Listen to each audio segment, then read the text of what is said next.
Hello everybody, I'm Marky Billson talking to you about East Tennessee State football's disappointing 16-13 loss to the Chattanooga Mocs on Thursday.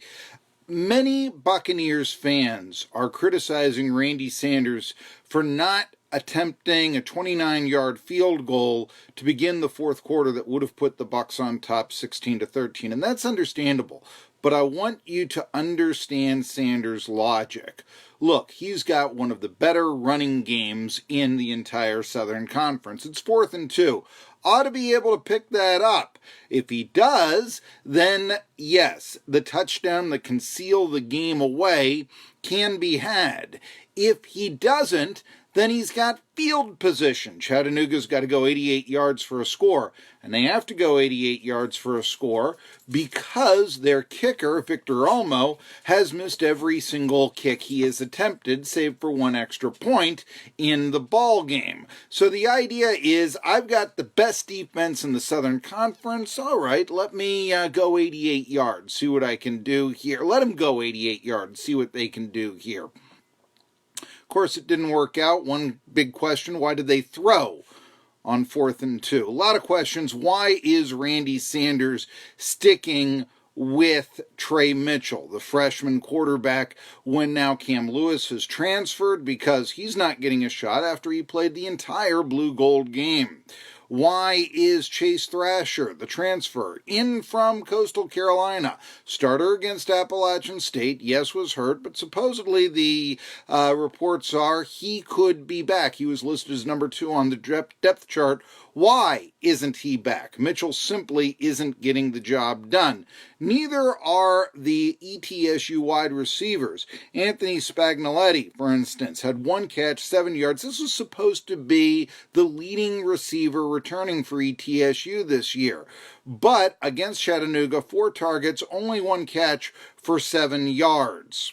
You know, a lot of times it seems as if the running backs for ETSU are asked to run deep routes. This is not a good sign. And of course, Lewis, who had been moved to wide receiver, he didn't like that. That's why he's transferring. That opens the way, however, for Will Huzzy. Huzzy with 6 catches, including an acrobatic one-handed grab that was seen on SportsCenter. My question is this, though. When I'm hearing ETSU promote themselves, they're promoting more SportsCenter than Will Huzzy. This is one of the things that has bothered me about ETSU. It's come out a lot this year. Oh, it's the 50th anniversary of the 1969 Grantland Rice Bowl team. They beat Terry Bradshaw. Fine, but why aren't we talking about John Robert Bell? Why aren't we talking about the ETSU players from that era? Why are we selling the other team's player and not our own if we're ETSU? I hear a lot of that, oh, SportsCenter, SportsCenter, SportsCenter, not a whole lot of Will Huzzy, Will Huzzy, Will Huzzy. Admittedly, this was his first big game. The freshman playing in place of Cameron Lewis. But as I've also said before, it proves that the wide receivers are on this team. I want to know where Julian Lane Page is. My goodness, anyone who watches high school football in Northeast Tennessee knows what he did for West Green. Single-handedly won football games for what usually is a losing program. He caught 1 ball against Shorter, admittedly a bad Division II program, for 38 yards. But doesn't 1 catch for 38 yards when the rest of the receivers are just not performing? Whatever happened to Jamal Couch, for instance? Doesn't that merit more playing time, especially when the old guard, Spagnoletti, simply isn't getting the job done? You've got to give a lot of credit for Chattanooga. Their quarterback, Nick Tiano, the Mississippi State transfer, is not having the season that many thought that he would when he was ranked by some as the top pro prospect in the Southern Conference. However, Ford, their new running back, who rushed for 200 yards against possibly the best defense in the Southern Conference. Yeah, you can still say that with ETSU, but possibly the best defense. Nevertheless, the Ford 200-yard game is what kept Chattanooga through all the missed field goals of Victor Olmo and such. Anyway, Buccaneers, their season is based on, can we get out of this without a losing record? Can we come out of 2019 with a 500 mark? Because at 2-5, they've got their game at Vanderbilt to finish out the season. Sure, the Commodores are struggling, but you don't expect ETSU to win that.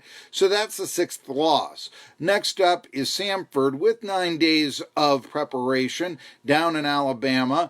Samford, I didn't think much of this team this year. They have been surprising me a little bit with their play after Devlin Hodges has graduated, but still it's a winnable game, followed by the Citadel, Western Carolina, and Mercer. None of those teams are world beaters. So the question now comes to Randy Sanders, who are you going to have at quarterback? Is it going to continue to be Trey Mitchell? And if so, why? Certainly Mitchell is a player that even if he was benched, still would have 3 years ahead of him. Still could, if he was brought back as a starter, oh yeah, he was a starter. Well, I'm sure he's improved. That would be the reaction. Right now, what with the injuries of the position, the transfers, as well as why isn't Chase Thrasher playing, you've got to ask yourself, had 2 quarterbacks now transfer to ETSU from Division I schools, Logan Marchie and Chance Thrasher, and both of them have been benched. Will that mean that in the future, any FBS quarterbacks want to transfer to ETSU? I'm Marky Billson.